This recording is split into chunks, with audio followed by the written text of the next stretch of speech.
PSGL, George Morgan here and Jack Canat.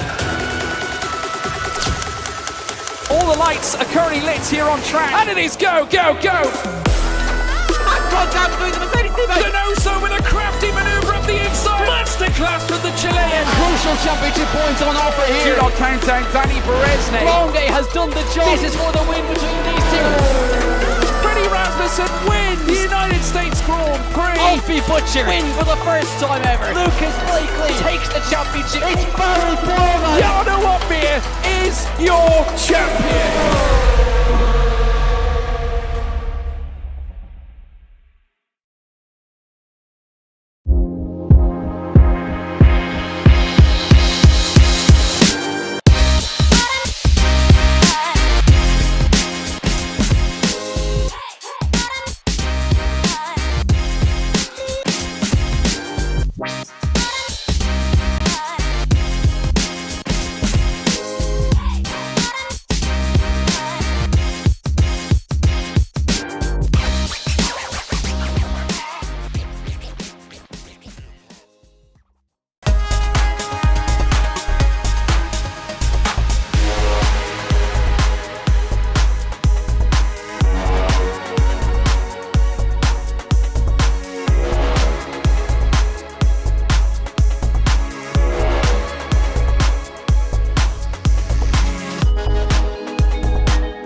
Gentlemen, welcome back. It's good to be back. It's good to be here. We're here with season 37. We are here back in PSGL. New game, new season, new opportunities, and new casting duo. Of course, I'm Sappytron, aka Ben Sapsford, and I'm joined not by Nathan Richards, as he has gone off to make a appearance and more of a mainstay over in E-Series. I'm here with Omi tonight. How are you doing, my friend? Welcome to the F2 box.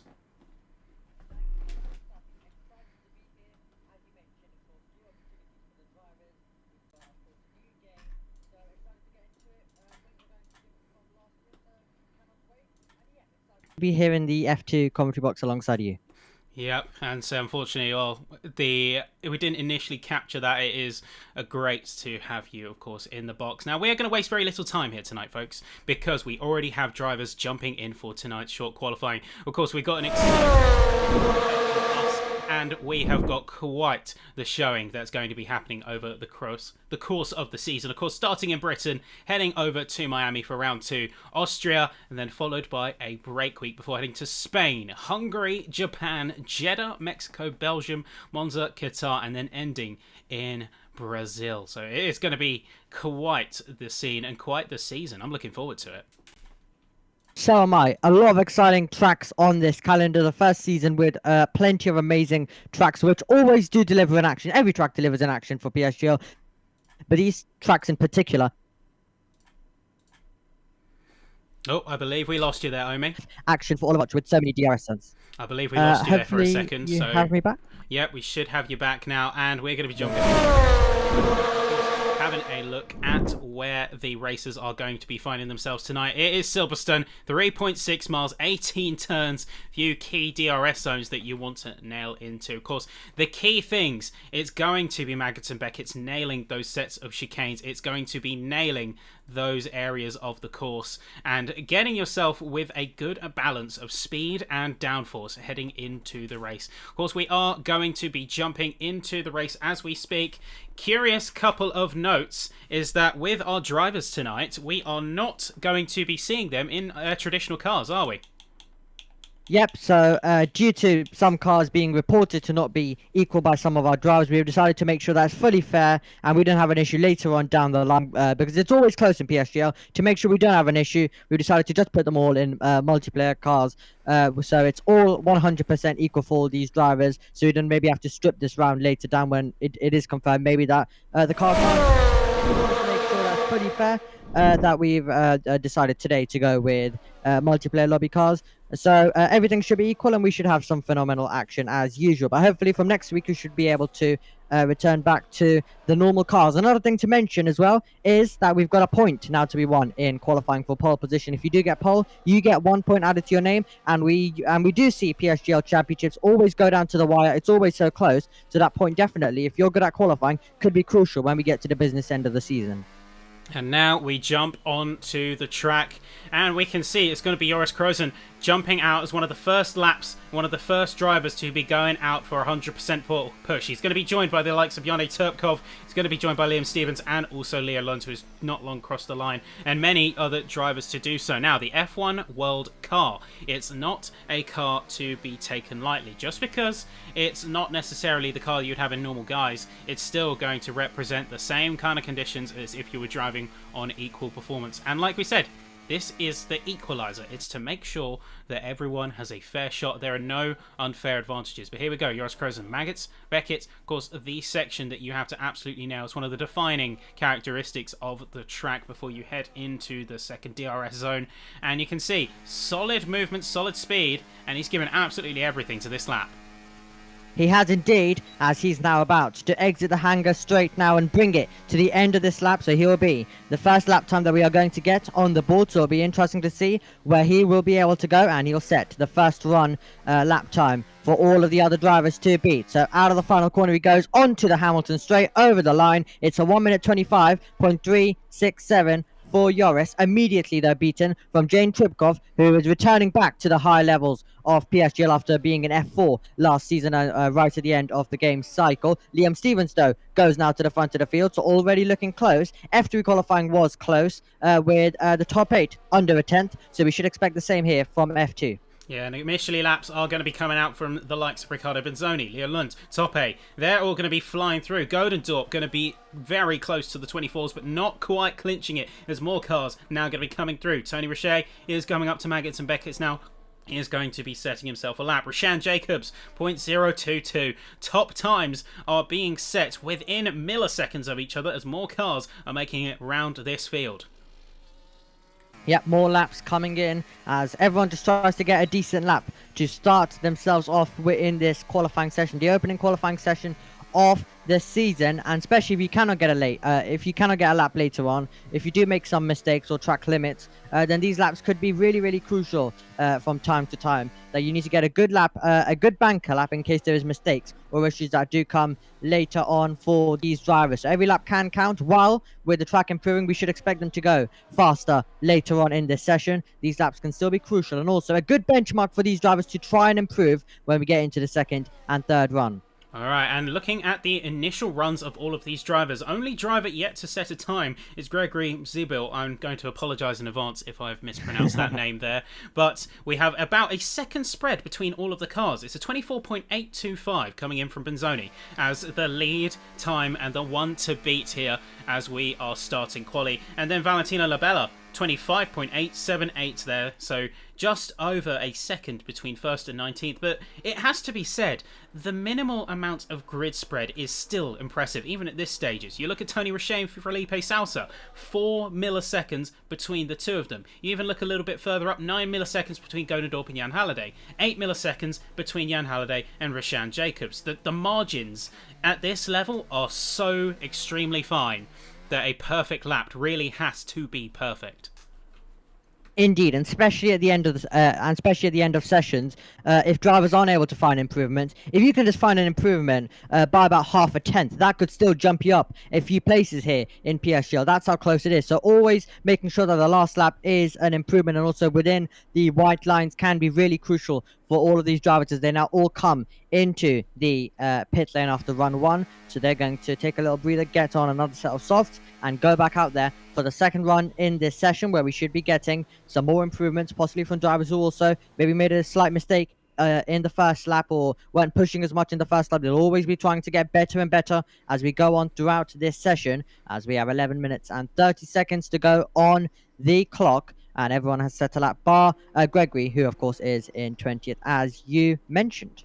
Well, everyone is in the pits, just getting, as you said, those fresh set of boots on, and before jumping back out once again. Jana Terpkov looks to be the first one out for this second set of runs, and we have 11 minutes to go. So being realistic, we're going to see at least 3 more runs, I believe, coming out from the majority of the field. But given that the qualifying is going to stretch straight into the race, there's also where a little bit of strategy starts to come into the fold. Are they going to go aggressive in qualifying, try and absolutely maximise their opportunities for a good grid position, or are they maybe going to yield a little bit, save a set of softs for the full core race, and give them more options when it comes to the actual distance?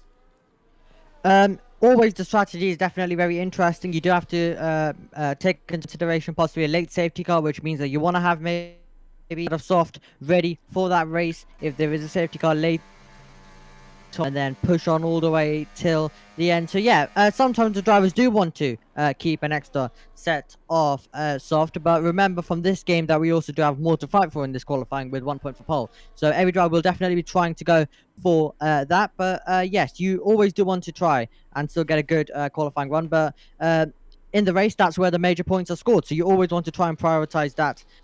So if you do feel that maybe it can be helpful for a specific race, like for example on a street circuit where there is a chance of a late safety car, then maybe it could definitely be worth it for the drivers.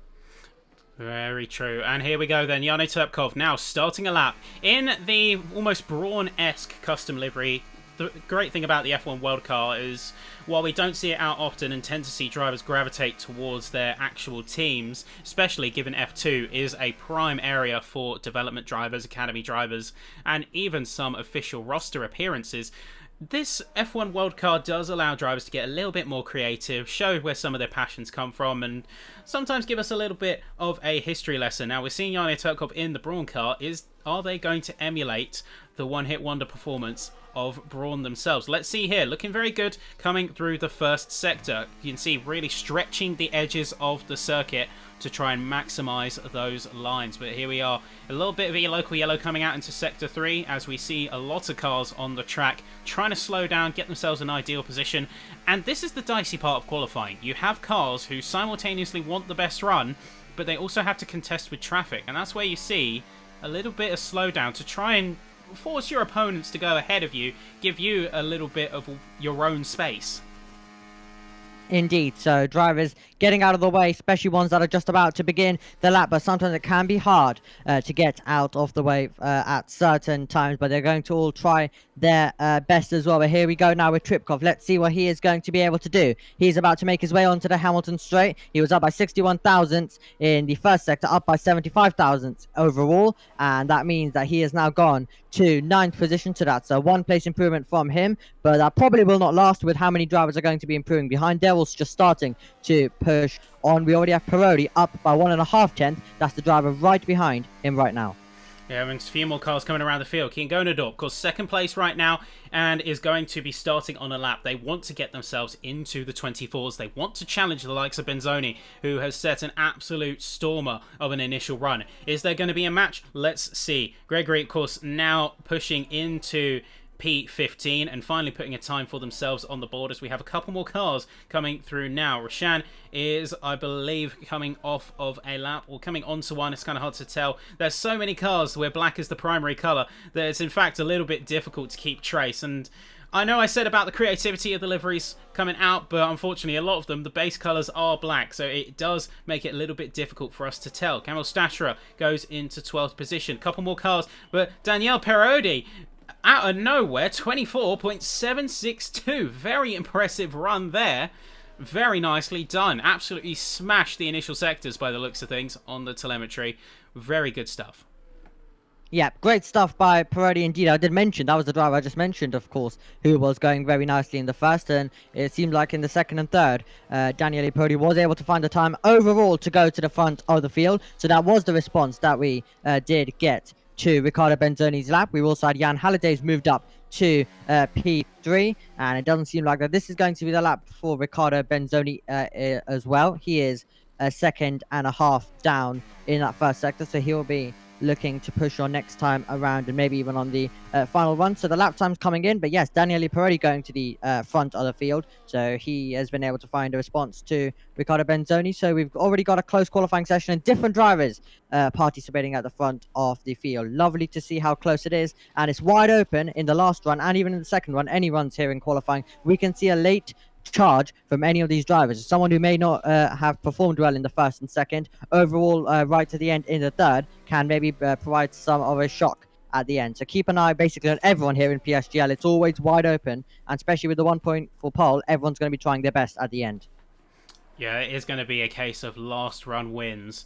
And a lot of drivers are priming themselves for that. Of course, we have seen the spread tighten massively, down to 0.6 of a second. Of course, Daniele Perotti taking the top honours for now, 24.762. That is a very difficult time to beat. But simultaneously, you have so many other drivers who are gunning for that position. The likes of Tony Roche, who has made some good movements. Jan Halliday, been a strong performer in this session so far, also one to keep an eye on. Roshan did get a very good initial spot as well, but wasn't able to improve on that, or at least keep that gap closed. But look at some of the times here. 0.998, 0.005, 0.022. The times are extremely close in that mid-pack in particular. Like, for instance, Top A and Julian Klaffenbach, single millisecond, and then Lekomsky, single millisecond after. 3 drivers. You cannot get any closer short of matching it down to the exact moment they both cross the line. Yeah, it is absolutely close between all of them right now. And that's what I mentioned in this final run. When the track is going to be at its best, we could see some late improvements. And if some drivers do make mistakes on their runs or do go over the white lines and invalidate their lap, we could be seeing them drop quite a few places. And someone who even finds an improvement from half a tenth could be improving a few places. So getting this final run right is going to be crucial, not only in the battle for pole, but also for the positions right behind to give themselves the best opportunity in the race that is going to be coming up. And it should be an exciting opening race of the season, so cannot wait for it to get underway. But first of all, before we get that underway, we're about to get cars out there on the circuit, and we're about to set the grid, and we'll see who is going to claim the 1 point for pole, a new addition to this season, of course. So let's see if it's going to be able to favor someone when we do get to the business end of the season right at the end. But first of all, here we go in this session now. Cars heading out there onto the circuit. Should be an exciting battle for pole now. 4 minutes on the clock, and all riding on these last couple of laps. Camel Stature are going to be out first of the final cohort. Let's see what they can do. Of course, P16 right now, 25.134, but just a tenth or even half a tenth's improvement could be the difference between them staying down in 16th or jumping as high as the top 10. That is how tight we are talking. That can be a single corner and just a couple of miles per hour in entry or exit speed. That's the difference we're talking here. So, of course, a lot is riding on these final laps here for the likes of Statura, for the likes of Turkov, and so many others. Sousa, I know, is one who is really gunning to finish higher here in the season. And now it is time to see if the drivers can turn that pace into quali position. Camel Statura now starting their final likely lap of this session. Yep, so he'll be hoping for a decent one as he makes his way all the way through the opening sector. Cars continuing to filter out onto the circuit. He's got one more car which is just making his way onto the Wellington Straight as well, so he shouldn't be impeded too much with traffic on this one, but he is fighting away with the cars. He does go onto the Wellington Straight. DRS is going to be wide open in 16th, so he's going to be trying to find an improvement and move forward. What's the first sector looking like? He's up by 27 thousandths of a second. He'll be hoping to improve that margin in the second and third sector of the lap, so he can improve a few places. Now he's about to make his way down towards Cops. Let's see if he's going to be able to find some more time on this lap. Looking very fast here. Camel Statura currently about a half a tenth improvement, and again, like we said, that could be the difference between 16th and the top 10. So can he keep that momentum heading into sector 2? Magenta Beckett's now very strong lines, jumping a little bit over the sausage curbs, but not too much as to unsettle the car. Good clean car control coming from Camel Statura. Keeps that momentum 66 milliseconds up. That could put him as high as P9, but can he convert it all in the final sector? Big swing there. Of course, taking a little bit more of a rearward-centric aero bias for this game, focusing a lot more on mechanical grip, does mean you can push the nose in a lot harder, take a little bit of a speed scrub, and is it all going to work out in his favour? Yes, it is. That is 5th place for Camille Staturer. Excellent lap there from the Red Adorned car. Usually, we're expecting to see him in a Ferrari, so it's good to see he's kept that thematic consistency in a way. Yep, great lap at the end. So finding a step forward is going to be crucial. A driver who is not finding a step forward is Daniele Parodi in the first sector. So if they want to try and keep pole, they're going to have to try and push on in the second and third to try and recover some of that time. But it could leave the door open for Riccardo Benzoni, who's pushing on in the first. But we have a few more drivers about to end their lap now as well. Yeah, I say, but Parodi could take a little bit more pace here, but of course he has got about 6/10 or 600ths of a second between himself and Benzoni, so he has a bit of a safety net, but he cannot rest on his laurels by any stretch of the imagination. 40 seconds to go. Parodi has invalidated this lap, so he needs to race into the final few corners if he wants to go for another shot, or is he going to go for another shot? That could be curtains for his quali effort, and that could be... Oh, that is Leo Lund. He is going to be retiring out of the session. He is not going to be going any higher than P20 here tonight.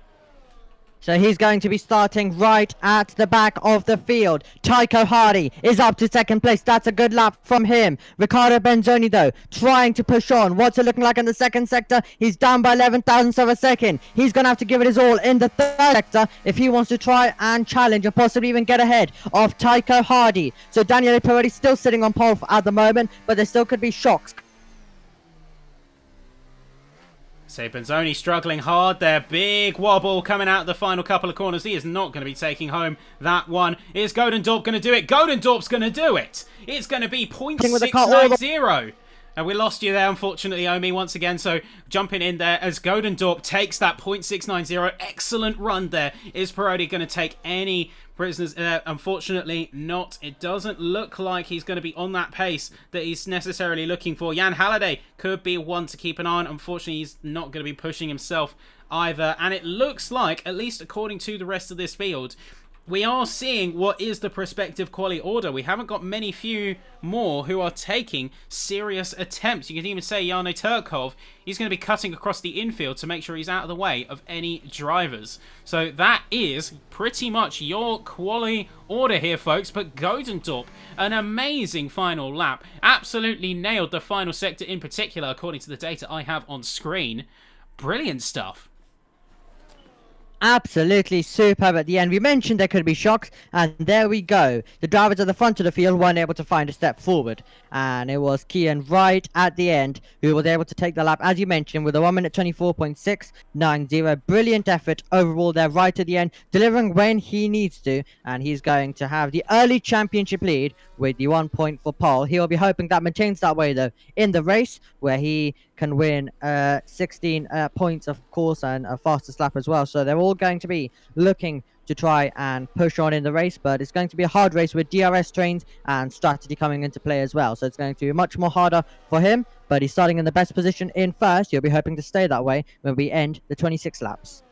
And there we go, folks. So your quali order coming out of that session. Kian Godendorp with a surprise swing into pole position and netting himself the pole position point as well. New for this season, +1, and a already strong start for this driver. You can see the rest of the field coming in just a second, but this is going to be an example of how much pressure is on quali and how being a quali merchant can sometimes work in your favour. So he is going to be the equivalent of taking some fastest lap on any race in the season. But here you go. Daniele Parodi and Tycho Hardy make second and third spots with Benzoni narrowing off the second row. Then you have Roshan Jacobs, Jan Halliday, Tony Richet, Camille Staturer, Julian Klaffenbach and Tope making your top 10. Followed by Liam Stevens, Joris Krozen, Nelson Alves, Felipe Salsa, Shimon Lakomsky, Riley Mackay, Valentino Labella, Gregory Zibil, again, welcoming pronunciation corrections, Jarno Turkov and Leo Lund taking the bottom of the field. We are going to take a quick intermission, folks, as we jump into the race proper, and we'll be right back with you.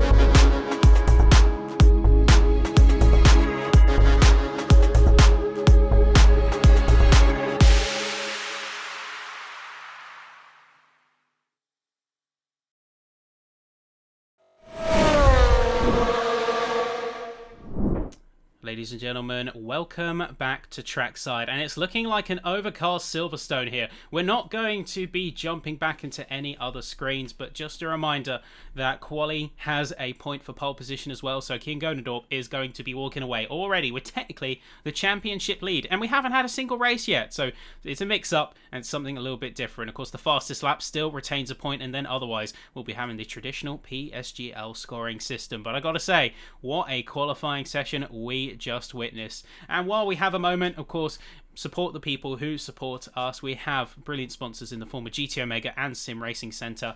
Definitely check them out, give them your support, and use code PSGL for a healthy little discount. So there's a little incentive for you. Help us to help you, help the people who help us make these leagues and this racing possible. But with just a few moments to go here until the race, what are you expecting to see out of this inaugural race of Season 37, Homie? Think we're going to get plenty of action, plenty of chaos as well, so cannot wait for it to begin. It's going to be interesting to see what we see with the strategy to start us off with, but hoping that we do remain clean and get plenty of action. Silverstone always does deliver in action, so it should be a good way to start the season. And here we go, 3, 4, 5 red lights. The track is hot here in Britain for the first round of Season 37. Let's see who gets a good getaway. And immediately, we're going to be jumping off a great start for Kian Godendorp. Daniel Parodi dropping back quite a bit. You can see the smoke pooling all over the track as Hardy and Parodi already going to take battle and go into a bit of a duel, bit of a confrontation. As you can see, it's 2, 3 wide through these first corners of the track. Big shuffles down the field as well. You've got the likes of Labella, Riquet, both all heading down the field, losing a significant ton of time. Brief excursions off the track as well. Statura taking a bit of a positional drop as everyone is just trying to use these initial laps to find positions. They're fighting hard. They're fighting very aggressively because you want to get into an ideal position before the DRS officially drops. Parodi and Tycho Hardy continuing to fight as Richey and Halliday are trading positions just behind. Yep, great battle for second on the opening lap. Halliday holding on against Tony Richey as well. And then we've got Rishon Jacobs on the medium compound of tyre. That's not stopping him though. He's trying to go all the way around the outside to make a move through Maggots and Beckett. It won't work out for him though, and that could leave him a bit vulnerable to Statura. As you mentioned, he's the driver who's right now trying to push on as we make our way down the hangar straight. What a brilliant opening lap we have had to the race. Kian holding lead. Great battle for second, but it's Daniele Parodi who has come out on top. Yep, and bit of contact there from Liam Stevens on Felipe Salsa, so potentially misjudging where the other drivers are going to brake. And you see just behind us, Leo Lund on Gregory Zibil, trying to fight for the same position as they come out of the final couple of corners of the circuit. Of course, this plays greatly into Godendorp's hands because he's got no real competition to fight for the same space of tracks. Although saying that, Parodi is closing in fast, likely dumping a lot of the battery, now with a lot more versatility and options in this iteration of the game, as you've got more fights side by side down the field.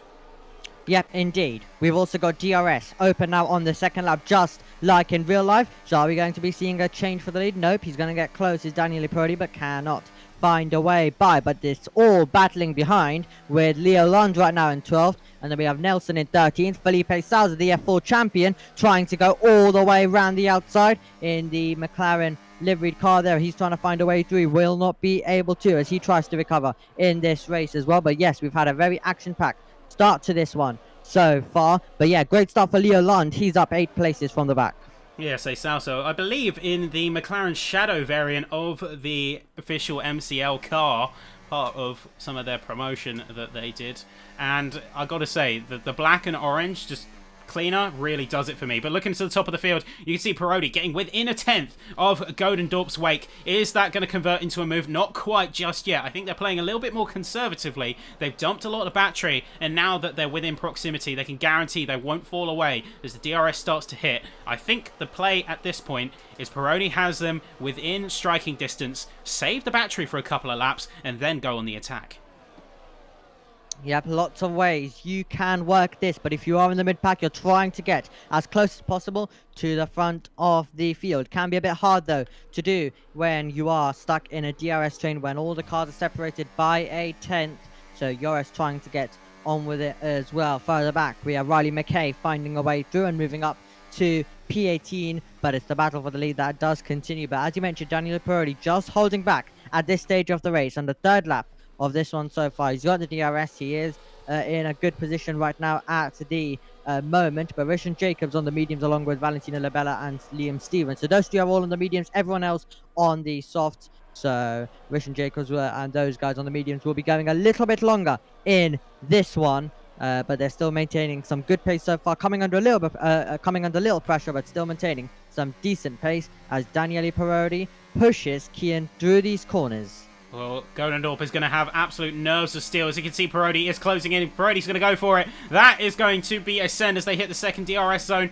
Battery lights already flashing, trying to recharge. You can see that Parodi has put absolutely everything into that move, and at least for now, it has paid off. So the lead has changed. Godendorp is not going to take that one lying down, though. You can see they're still fighting to keep both Tycho Hardy at bay and Parodi back within the leash.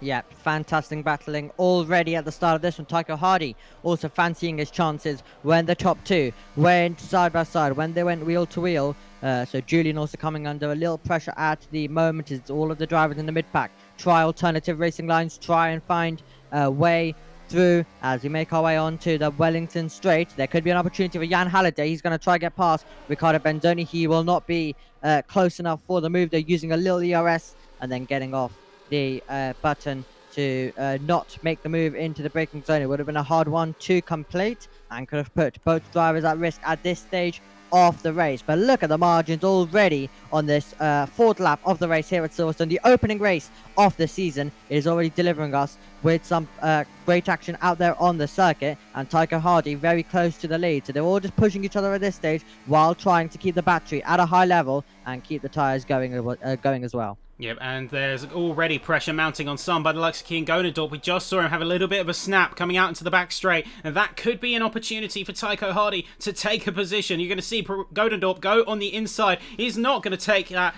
He is going to, in fact, be going for a challenge on Parodi for the lead. Let's see them go side by side. Final couple of corners of the circuit. Both of them going into the corners with absolutely nothing held back. Godendorp just having the apex on the final two is going to put him into the lead, but is he going to be able to keep it? You can see Parodi already looking to the right, looking to the left, trying to get out of their wake in the dirty air to make sure they are not going to be left out of pocket when it comes to this next lap.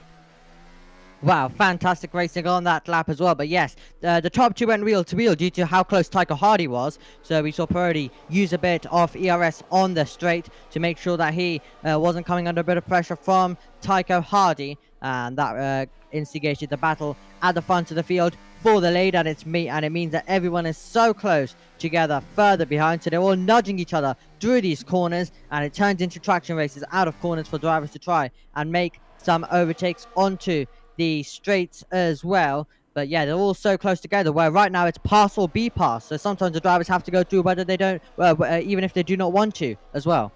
So name of the game here is management, thermal management, tyre management, ERS management. At this early stage, you want to set yourself up for the pit window and you want to set yourself up for final dashes towards the end of the race. You can continue to fight for the lead as Parodi has done. They have both made, along with Tycho Hardy, a substantial lunge for a higher position and managed to convert it and make it work. But the big priority here for the drivers, and maybe why Godendorp isn't fighting as hard as you might see or expect one to, is because they're not thinking about the right now. The difference in skill between these drivers and maybe some of the other tiers is that these drivers know how to strategize. They know how to plan ahead, and whether they've got an engineer assisting or not, they are thinking 4, 5, 6 laps ahead of where they're currently at and planning accordingly. You can see Godendorp has pretty much got a full battery, and he's saving that for the right moment rather than burning it now to rashly save position. Yep, indeed. Definitely more does go into a PSGL race or any esports league race, indeed, other than strategy. So definitely a lot of thinking for these drivers to do. Indeed, Liam Stevens has come into the pit lane and he's put on a fresh set of the soft compound of tyres. So he is our first pitter in this race as we make our way down towards Copse Corner once again. Then Daniele Parodi with a little bit of a gap compared to what we've seen so far in this race. So he's got a near 5/10 buffer with Kian now getting right onto the back. Rishon Jacobs on the mediums. His tyres seem to be also coming alive. So he is right now right on the back of Tony Ritchie, so he could try and possibly make a move down the hanger straight if he does have the opportunity. Instead, though, it's going to be Tony Ritchie up alongside Jan Halliday, and surely into the braking zone is going to move through, but it seems like Jan Halliday is going to try and fight this one back, and it'll turn into a traction race out of the corner. And now are we going to be seeing a move from Jan Halliday instead as well on the inside of Riccardo Benzoni? They go wheel to wheel at the end of the lap. It'll turn into a traction race on the exit onto the Hamilton straight, and it seems like Riccardo Benzoni is going to hold onto the place. Holding on just for now, but is it going to be enough to keep them away for at least a couple laps more? Because this is where we're going to start to see the softs lose their sheen, to lose a little bit of pace, and where, as you say, Rashan Jacobs' tyres start to come alive. The medium runners, the two only in the grid, mind, but the medium runners nonetheless are going to start to see some of that positional advantage. There is going to be, for sure, a big chop and change when we come to the pit window, because so many drivers are just trying to push as hard as they can alongside the management factors to get the most performance out of those softs while they're in their prime. And you can see right here, perfect example of that. Staturer and Crozen, they're going to be side by side for 2, 3, 4 corners at a time. Staturer on the inside is going to have positional advantage heading into this next sector. Bit of a bump, bumping tyres, bumping rubber from Crozen there, but the space being left nonetheless until Crozen does have to dip back, though he's not going to be staying that way as they're going to go side by side into Maggots and Beckett. No one goes side by side into Maggots and Beckett and comes out unscathed. So we see there Crozen with a bit of a slingshot heading into the lead position of this battle, and Staturer is set himself up for potentially a retake, although he's not going to be able to close the gap in time. Everyone has DRS, and now Klapperbock is on his tail. Yep, Klaffenbach looking for it as well. This race, once again, as expected, coming alive. Klaffenbach looks to the inside. He surely won't be able to find a way through. Instead, though, round the outside comes Leo Lund, who says thank you very much and manages to move up to P10. So as I mentioned earlier, it's pass or B-pass stuff right now. So sometimes you do have to commit for the move, or you could be under pressure from behind as well. So this is getting really exciting between all of these drivers, all duking it out in the mid-pack. So we are really starting to see Rashan Jacobs now in the mediums really get on the attack. He's got P6 right now. Next up for him is going to be Jan Halliday. So that'll be an exciting battle between those two drivers coming up. But another thing that could cost some of these drivers is, of course, when they come into the pit lane, they don't know who their teammate is. So let's say, for example, if Daniele Parodi and Tyson Hardy are in-game teammates, no one knows that, and then Tyson Hardy could get impacted with that. So that could be another annoying thing coming up for some of these drivers in the race, and it could be very unlucky when they do come into the pit lane if that is the case for any two drivers that are close on the circuit.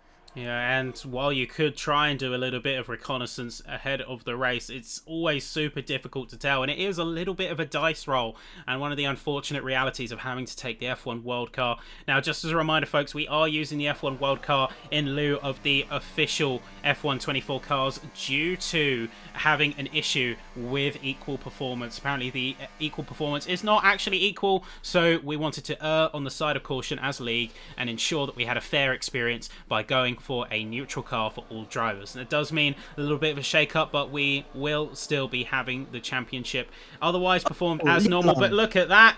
What has happened? We've seen massive changes up in the field. And that is going to be a majority of the field, or at least a good amount of the soft runners now heading into the pits. There's 4 of them. There's Crozen, Salsa, Sybil, and Mackay, all heading in. And it looks like they're going to be jumping, for the most part, onto sets of mediums. Salsa goes medium. Who's going to be going on medium as well? Crozen and Mackay. All of them are going to be jumping onto the yellow walls and already having had enough of the red wall tyre. Yep, Leo Lund looking for a move on Camel Stoucher, not working out, and instead contact between those two drivers. Leo Lund is still able to keep it in the right direction, but losing the car momentarily, able to continue on now in P12 in the race. Of course, he still is a bit more higher due to the pit stops that we saw, so he's right now running in P12 in this race as the top guys continue to push on. But yeah, we're now starting to see the pit stops from the softs to the mediums for some of these drivers, as you mentioned. So they're going to be now looking to try get a bit of the undercuts while the rest of them all continue to battle out on the circuit. Talking about battles, we could be about to get another change of the race lead. Should be an easy pass for Parodi alongside and ahead as we go down to Stowe. So Parodi finds a way through, so that's the top two switching once again. And then we have Klaffenbach versus Camel Stoucher, and Klaffenbach gets through.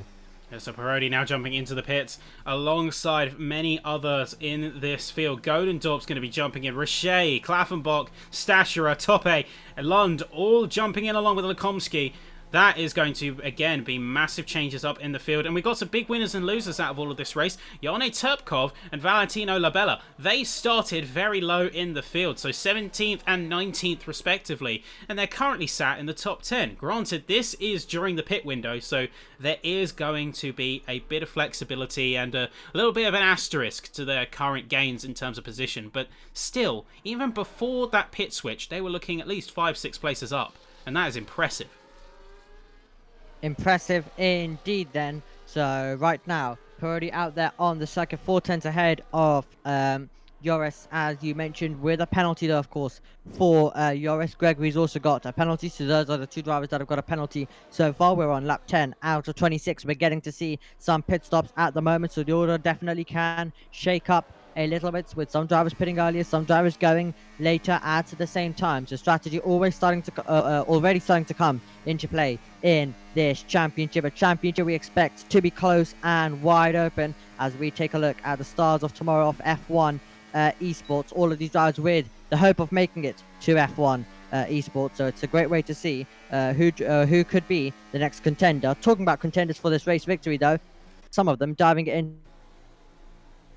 Yep, diving into the pit lane now is our top 3. Benzoni, Hardy, Jan Halliday all jumping in alongside Jone Turkov, but that looks like a big collision with Turkov, and that is going to be, in fact, Alves has DNF'd from the race. Have they quit out in the pit lane?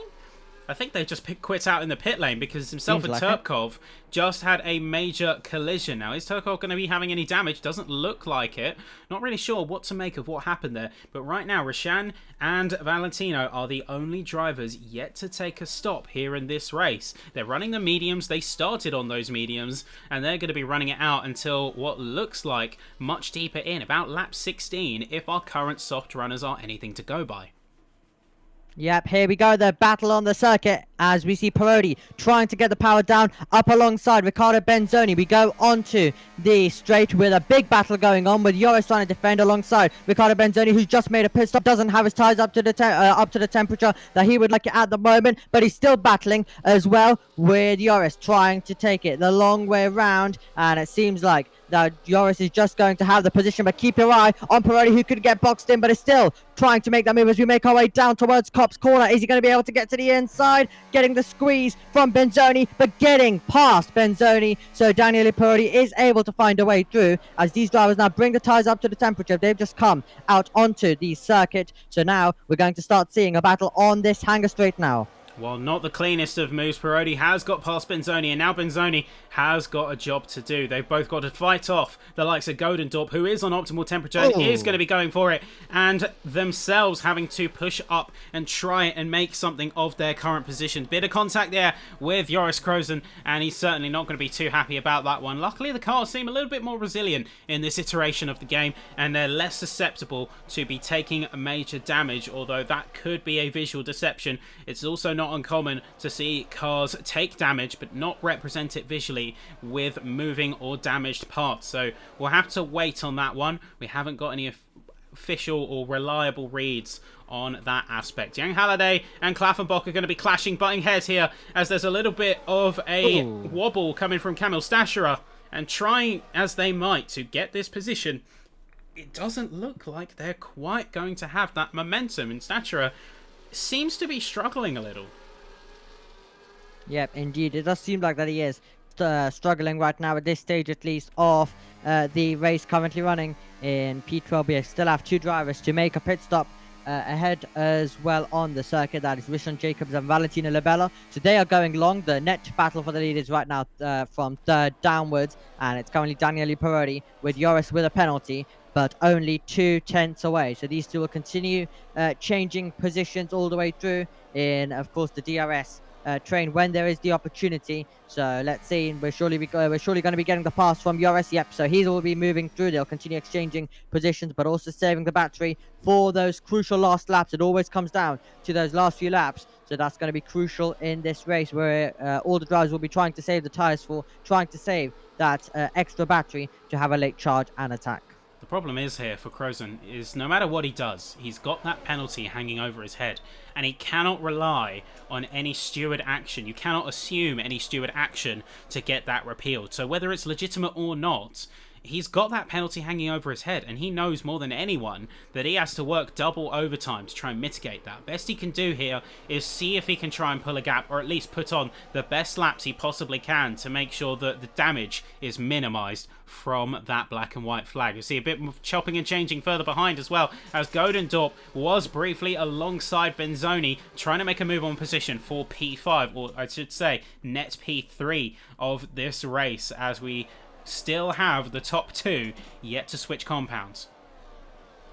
Still awaiting the pit stops from those two drivers on the mediums. Of course, they're trying to go a little bit longer in this race. But yeah, that's the hard situation that Joe finds himself in, because it's going to be so hard for him to pull away when you have similarly matched pace-wise drivers all at the back of you. So it means that you're under massive pressure at all times, and it's very hard to shake them off. And also, talking about shaking off, we're going to be getting a move possibly from Benzoni, who goes to the inside, makes it 3 wide, and gets past the pair.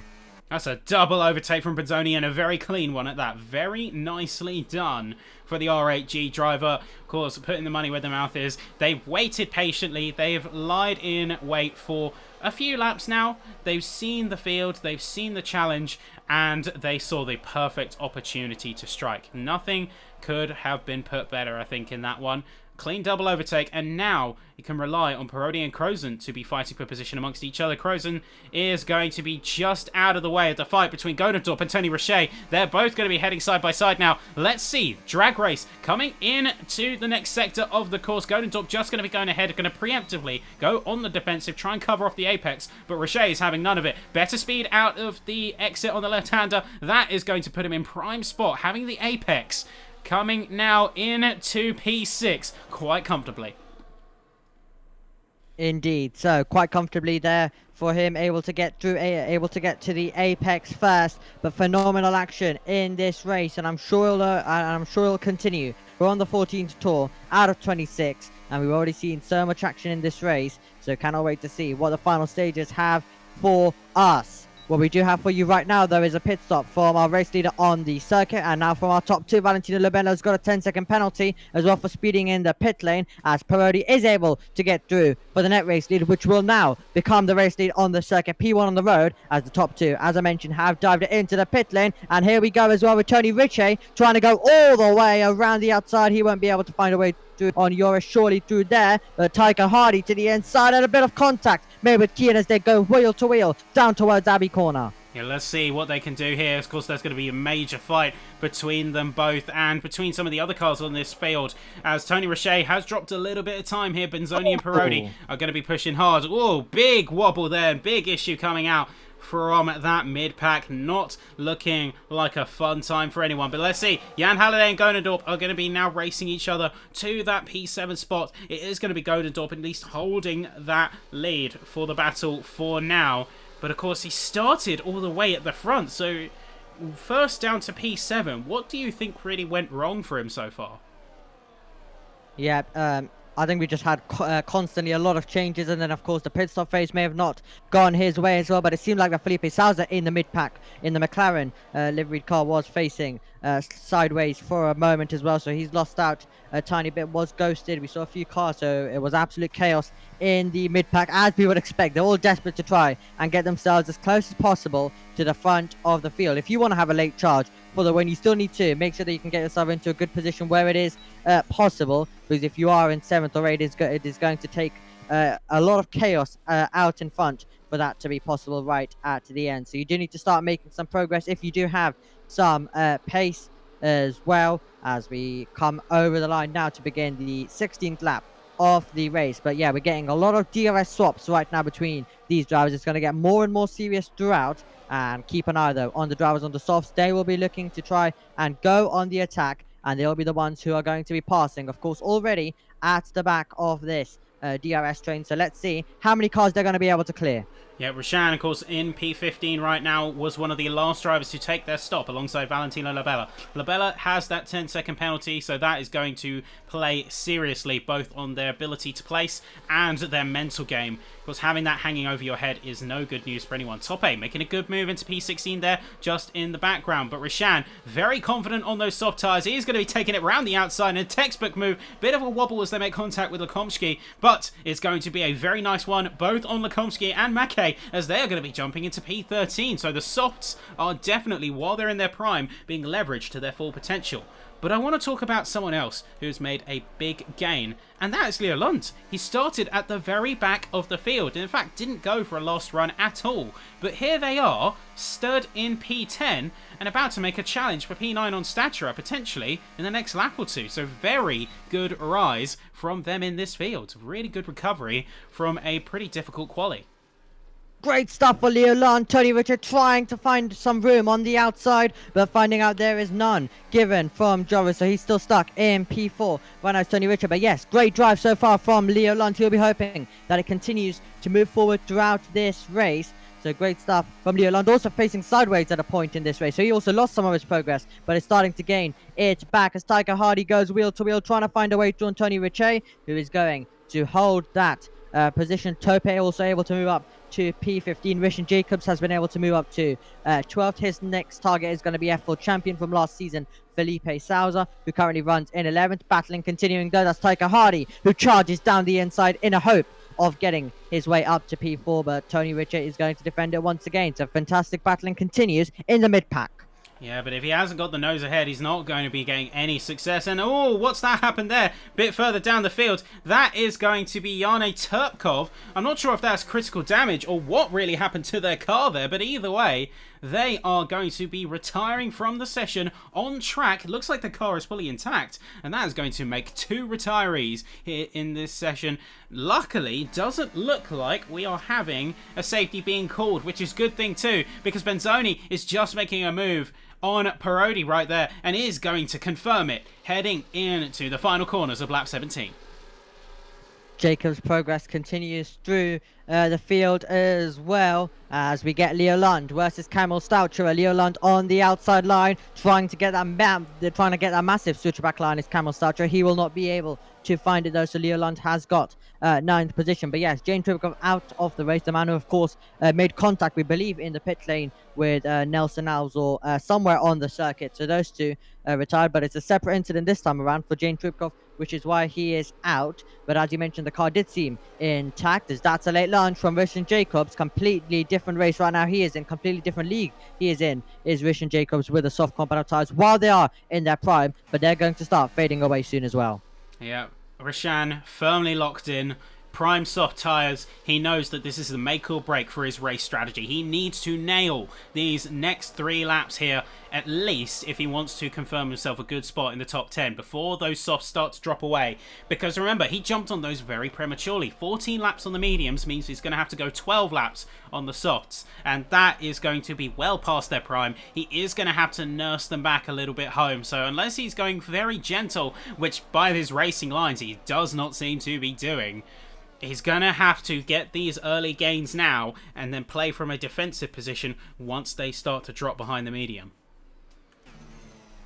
Yep, so lots of defensive work will be coming from him soon as well. It might be all attacking right now. Soon it will be quite a bit of defending, and it's not gone Valentino Labella's way at all. He's another driver who's on the soft compound tires, but it's 2 seconds adrift of the first man in the train for him, which is Tope. So the first one that will be coming up for him. Rishan Jacobs able to move up to P8 side by side with Jan Halliday. That's not a complete move. Now it is, because he's been able to steal the apex, able to get to run the car out wide, and meaning that Jan Halliday cannot do anything to try fight back. Now he's going to get DRS down the straight, using a bit of ERS as well to try and get close and make sure that he can complete the move in the next few couple of corners as we are going to make our way through the field, and you'll be hoping that when he does try and turn it into traction race, he'll have the grip and he'll be able to power through. Maybe into Cop's corner is where we could be getting this move from Russian Jacobs, who will pull to the inside and surely will be able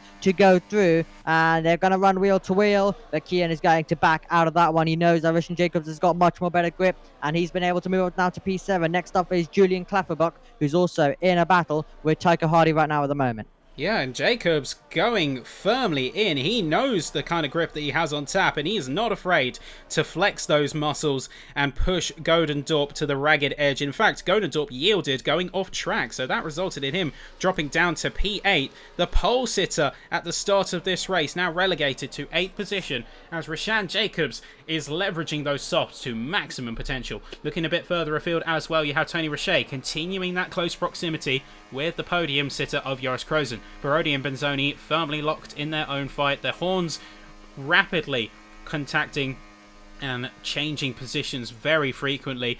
I think this is where they're trying to set up what I like to call the pendulum effect.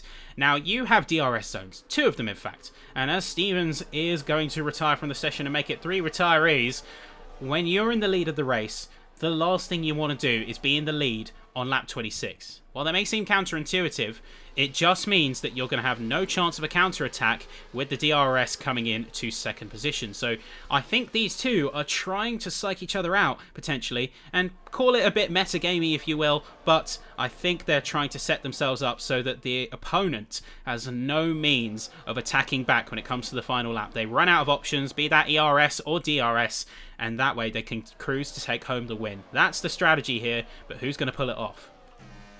Who is going to pull it off? Indeed, it can be really hard to defend when we do get onto the last lap, and your rivals do have DRS, lots of opportunity to play the tactical game as well, but they're all going to be trying to play in the field. Tony Richet surely will try his absolute best to try and get past Joris and move up to P3. That will be crucial for his race to challenge for that first position, to challenge for that victory. And we've got a challenge coming from Russian Jacobs, who is trying to find a way through and move up to P6 still on Julian Klafferbuck, but wasn't able to do it at the end of the lap. Now we begin lap number 21. Let's see if we can do it at the start of the lap and find a way through up to P6. And his soft, as we mentioned, will be fading away soon, so he's got to try his best to make the overtakes, and he's going to try and do that now as he'll steal the apex to the inside. That could be contact. It is contact, but still he's able to get through. He's lost a bit of time up ahead. He'll get DRS. It was contact, but he was able to get through. I don't think the stewards are going to take too kindly to that one, Omi, because it did look like a major dive coming in from Rashan,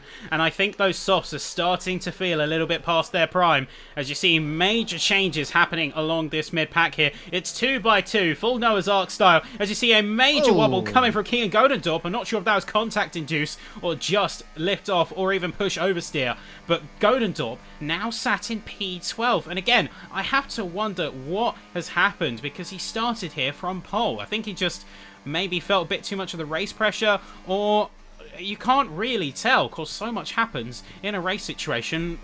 Try and seeing this from Godendorp's perspective, it's tough. It definitely is tough indeed. Russian Jacobs able to take back the position that he probably wanted a lap ago. So he's been able to move to P6. He's got a 1.2 second gap ahead as well to try gain. And Leo Lund taking a very alternative different racing line to Julian Klafferbuck to try find a way through, giving a little tap as well on the rear as they make their way out of the final corner on this circuit. So they're all going to be trying to find their way through into the top 10, all trying to challenge. So we've got 2 separate trains right now going on where they're all going to be trying to go on the attack, and going on the attack indeed is Jan Halliday going wheel to wheel with Camel Stoucher. Is he going to be able to find a way through? And they're all going to of course have DRS bar the leader of the train, which is going to be Russian Jacobs, who's also now getting inside the 1 second, and Julian Klafferbuck isn't close enough to Russian Jacobs. So it will be now the battle for P7 that will go on, and Russian Jacobs will join the battle for that race lead, with Hardy now trying to attack Tony Richet, who will also be trying to do the exact same thing to Joris to get himself up to P3 and a possible challenge for the win later on. Yeah, we've got just under 4 laps left, folks, so it's going to be now down to the wire. This is the point where drivers have to make a decision. Are they going to continue to push, or are they going to consolidate their current position? I think for the likes of Benzoni and Parodi, the answer is very clear. As the DRS is open, full push is intact, although curiously, Parodi does not go for the massive send. He in fact opts to stay behind Benzoni, peeks briefly to the inside to try and establish that pressure, that almost soft power over their opponent. And then that's going to be Crozon and Richet who are going to be going side by side through the final corners into lap 23. Oh, absolutely brilliant stuff as well. Hardy trying to find a way through, and he's going to be able to get to the inside surely of Abbey Corner. He's moved up to P3, but we've got a massive gap now up ahead to the top 2 in this race who may try and run away with this one. So it's Joris now down to P4. It's Tycho Hardy in P3, and then we've got Tony Richet in 5th, and then Rishan Jacobs on the soft compound tires, which are fading away as well with every meter that he runs in this race. They're getting DRS once again, and we've got a phenomenal battle at the end for the win for 3rd position. And then also a great battle now coming up for P7 and downwards. Valentino Labella able to try and get away through on Tope. Is he going to be able to complete the move? Tope will try and fight back. That will be the door being shut as well. Rishan Jacobs now trying to find a way as we make our way into Cops. Is he going to be able to go all the way around the outside of Tony Richet? He's surely going to be run out of road, and he is run out of road. So Tony Richet is going to hold onto the place. Yeah, big squeeze right to the ragged edge of the circuit, and Rishan is forced to yield, and I think that is a signal that those softs are starting to run out of steam, or they certainly don't have that advantage that they once did earlier in the stage. So now it's going to be 3 laps of a mad dash. Rishan is going to continue to advance regardless. He's going to be pushing up to P5 in a very clean display. But that is going to be pretty much all of his resources dumped. He wasn't doing the best in terms of battery before that incident, and now it looks like some ghosting has occurred, which has forced him to drop back. Is there a connection issue? Oh no, looks like he's back. Looks like he's back indeed. So maybe a little bit of contact that caused the car to ghost there for Rishan Jacobs. But Tony Richet will not mind it one bit. He's able to ghost his way past and move up to 5th position in the race, but Rishan Jacobs charges to the apex first, but cannot find a way through still. So they're both really going to the apex and both looking for that inside line. And now Julian Klaffenbach is looking for the inside line as well. On Rishan Jacobs, is he going to be able to find a way through? It seems like under braking he's got it, and Rishan Jacobs though will try and fight back. He'll now get the inside line, and scattering all over the road on the outside is Julian Klaffenbach, who cannot fight away back through. But yeah, Rishan Jacobs loves a late send on the inside, and he went for it once again, very close to contact there, and Julian Klaffenbach now trying to get involved in this one. Well, it's a very high risk, high reward strategy, that kind of late send, that late jump on the brakes, and while you can lean into that strategy a little bit with your setup and the new handling model on this game, it can sometimes leave you in a little bit of a trouble. As we've seen, he has dived into some corners and hasn't come out the absolute best. In fact, he has got himself into a situation where he's forced himself into a spot and then made contact with other drivers around him. So it's, again, a very high-risk, high-reward strategy. You have to play your hand very carefully. Certainly not because there is positions to be gained, far from it. I mean, there is going to be a certain advantage to jumping your opponents like that, but it's more finding the line between what's sustainable in terms of your resource and what is going to be within the racing regulations, because remember, stewards will be scrutinising any incidents reported, and the stewards will come down hard on what they see as dangerous or reckless driving. Indeed, we're on the penultimate tour of this race. Still a wide open race, still all to play for at the end of this one. So keep your eye at the front of the field. Are we going to see any tactics start to come into play? This is the penultimate lap, so if you do want to try something, this could be the time to do so. And if you are a driver who wants to maybe be who aren't in the top 2 but also want to participate in this battle for the win and try get the most points you can out of this race, then maybe it's your time also now to try and go on the attack and get yourself into a position where you are able to challenge. A lot of drivers in this train, a lot of battling to come on this final lap. It's going to be an exciting battle coming our way. We have Lukumski, who's been given a 3-second time penalty. So he's the driver who's running in 14th at the moment. But it's the driver in fourth who's also got a penalty. But it's the driver in third, Tycho Hardy now, who will be looking to try and have an attack on Riccardo Benzoni, who will also in turn be trying to do it on Daniele Parodi as we're about to go on to the final lap of the race here at Silverstone. This is where Parodi is now in serious trouble. I hope he's saved up enough battery and resource to defend from any attacks, because now Benzoni and Hardy both are going to be prowling for a potential front row win. So now we see final lap, final tour of Silverstone here at PSGL for the first round of season 37, and already the track is looking absolutely electric. We're going to see battles closing in from the likes of Hardy, Crozon, Richet. It's going to be a mad dash to the very finish. Now Crozon isn't really a horse in this race because he has got that penalty he's having to contest with, so no matter what he does here, it's about damage limitation, not outright position. But regardless, Hardy going to be closing in, not quite going to confirm into a move however, and let's see as we head into this next sector what these racers do. It's make or break.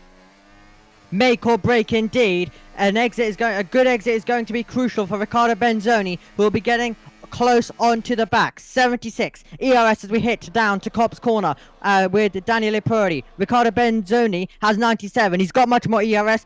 Tycho Hardy has reduced down to 70, so he's clearly going on the attack. Out of Meggett and Beckett, we're about to go onto the hanger straight. This is where it's going to be decided. A good exit is crucial for Riccardo Benzoni. He's got it. He'll be getting very close. He'll be using the DRS and the ERS. This is going to get very close down to Stowe corner.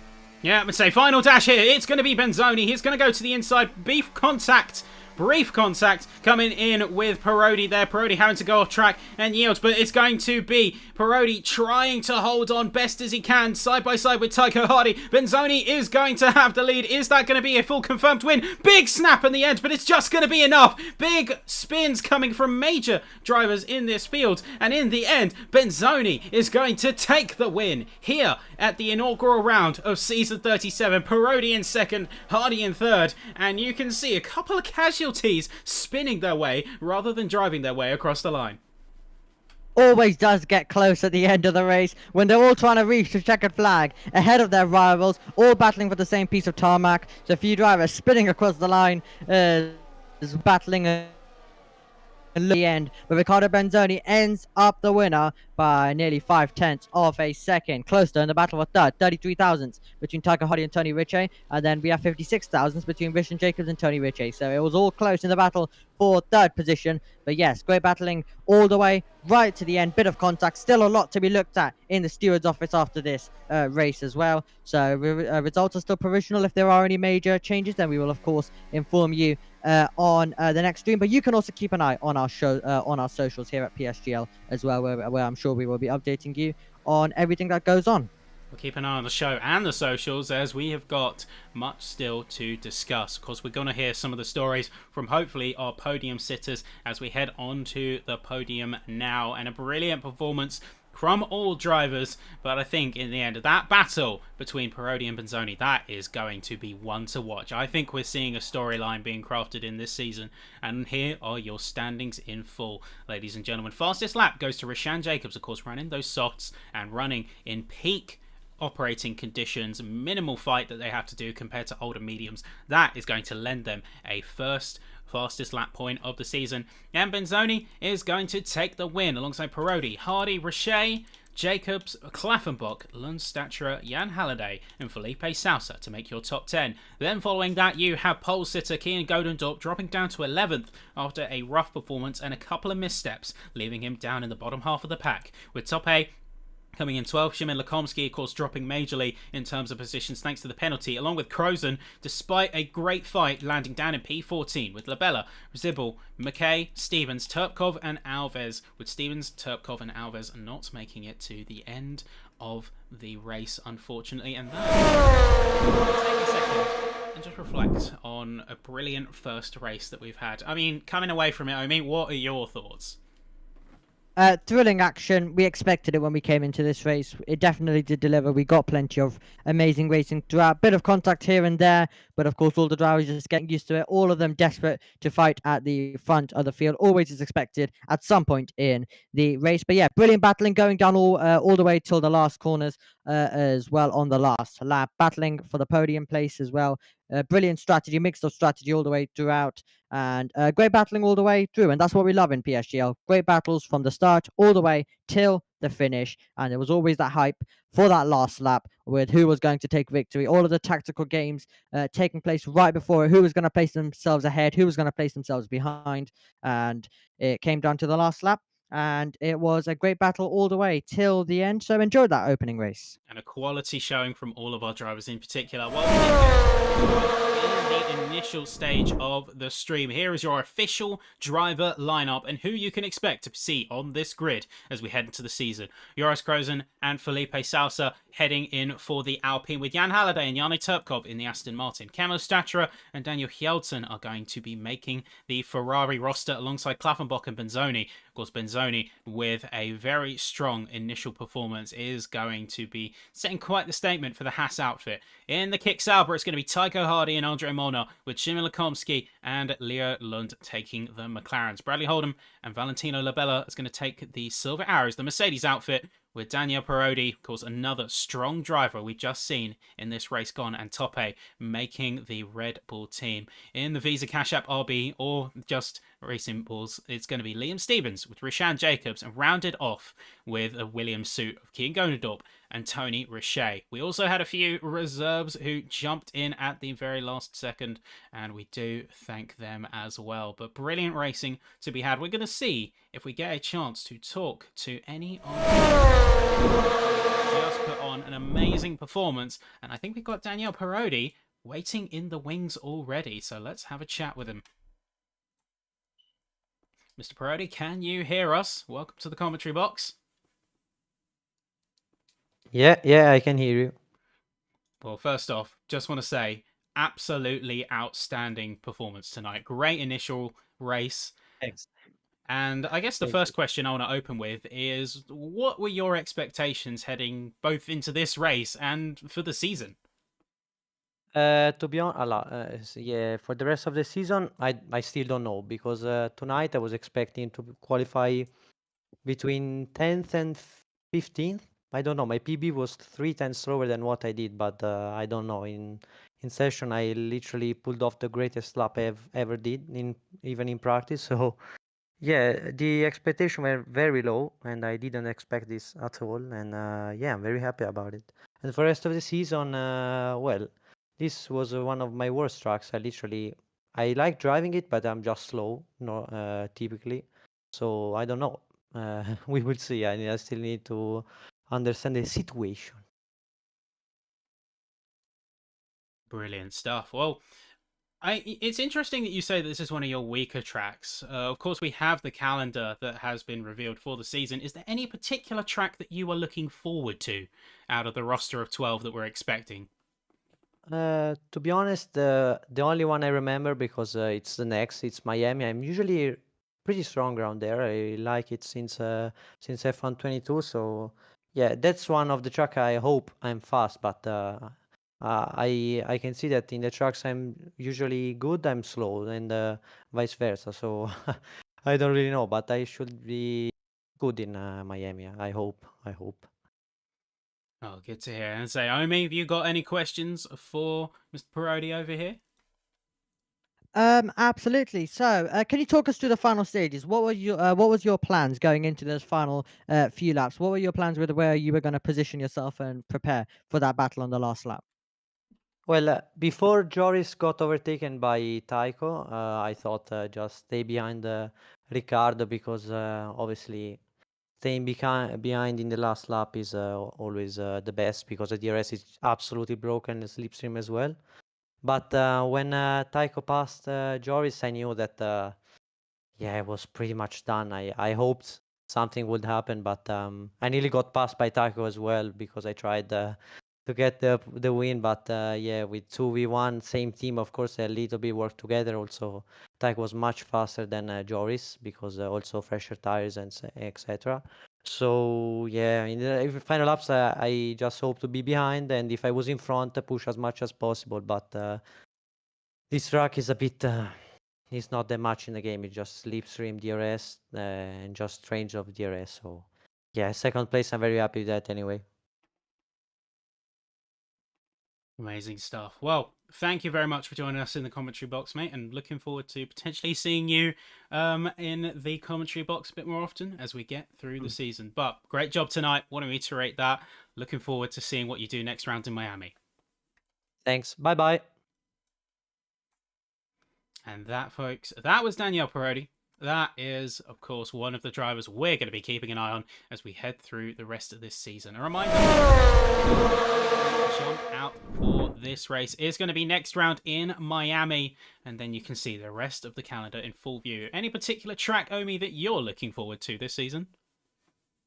Well, first of all, I'm looking forward to all of them. Every single PSGL round is exciting. But if I was to pick out one, definitely looking forward to Austria. That always does deliver us with phenomenal action. I think Jeddah will also be good. So will Brazil, of course, to end the season. That will be hopefully a brilliant race to end it off. And we hope when we get to it that we also have a great title battle all the way at the end. So we have a lot of great tracks. But yeah, those I'd say are three that stand up for me across this season. Yeah, and it's looking like a solid calendar all in all. I was worried you were going to leave it at all of them. I was going to say that's a bit of a cheating answer, I mean. That's a little bit of Very a cop cheating. out there. Yes. No, for me, I actually look forward to Mexico quite a lot because it's Ooh. a track with unique conditions. Of course, you do have the unique sort of centerpiece that is the cut through the almost stadium part at the final corners of the circuit. It's one that I always looking forward to. You of course have some icons on this calendar and staples of both the IRL calendar and league racing. But for now, folks, this is where we in the commentary box take our leave. And thank you very much to everyone who's watching, whether that is on YouTube, whether that is on Twitch. Remember, we do simul-stream these on Twitch as well. So for the top leagues, for the F1, F2, E-Series, etc., you want to jump on the Twitch as well, you're more than welcome. Support us over there. Of course, support the people who support us as well. You have the likes of GT Omega and Sim Racing Center, proud to be sponsors of PSGL, and use code PSGL for a healthy discount over there too. But for us, for now, folks, we are going to be signing off. Do take care. We'll see you next week in Miami.